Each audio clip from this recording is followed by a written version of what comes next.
Hey everyone, so I want to talk about primary sources today, and the reason that primary sources are on my mind is because right now I am reading the histories of Herodotus, and I'm doing that as part of Jack over at the Rambling Raconteur's read-along of the histories, and the reason that it has primary sources on my mind is because I feel like we treat Herodotus like a primary source, even though technically I feel like in its purest definition Herodotus is not a primary source.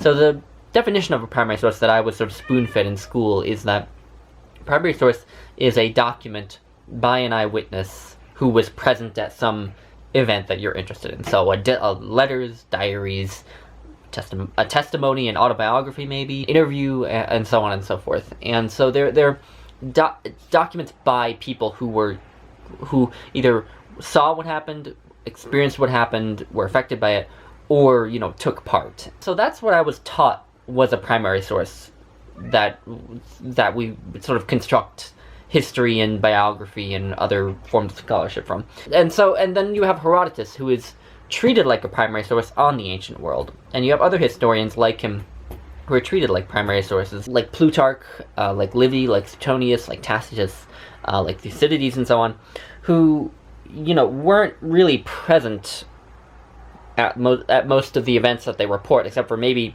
Thucydides, but are treated like primary sources, and I feel like they're treated like primary sources because they had access to a lot of primary sources that have just been lost to time. Either they were destroyed, or they got them, or they weren't written down.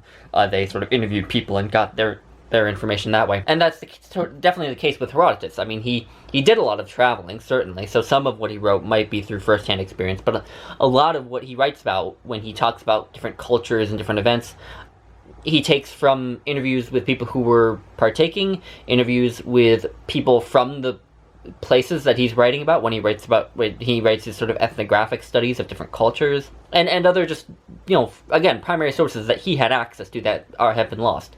And so we treat him like a primary source because he was working with those primary sources that we wish we had, basically. And I think that's kind of interesting that we do that with these ancient historians. And then there's sort of a third kind of primary source that I think is interesting, which is a book or text that is sort of the source of a lot of really influential ideas that have gone on to affect later writing and society later. So, like the writings of John Locke and their effect on the American Revolution, perhaps Kierkegaard affected, literature and existentialism. The Origin of Species by Charles Darwin put forth the theory of evolution, which was influential both in biology but also in, religion, in wider society.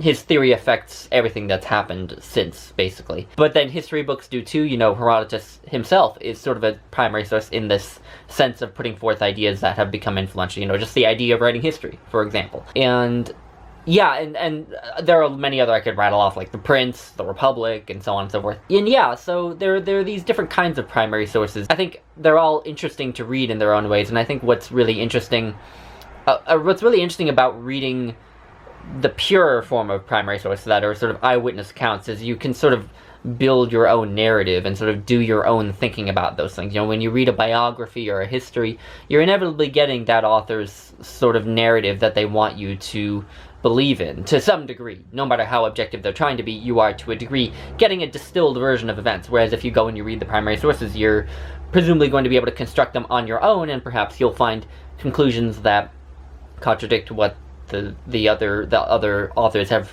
written. Now, of course, I don't think we should get too up on our high horse, because obviously the people we're reading are often trained historians, trained biographers, and so on. But still, I think it's really interesting to just go to the primary sources and look at, are these assertions that these historians are making really true at all? And the same goes for reading the type of primary text that's more sort of philosophical, like The Prince and The Republic and The Origin of Species, that aren't eyewitness accounts of an event, but are just putting forth ideas, basically, that have been influential. What's interesting with those is that they're often taught in school. You'll learn about The Prince, obviously, and often The Republic, and you'll learn the theory of evolution, and often you'll be sort of spoon-fed these watered-down versions of what the authors said, and you'll have this idea of what they're talking about. And then you go and read the book, and you realize that the version that you were spoon-fed in school comes from, like, the first 5 pages of the book. and the author then goes on to elaborate and possibly to contradict that first idea, and so on and so forth. And you realize that you were just given this oversimplified version of what they said, and that there's a lot more complexity to what they said than is often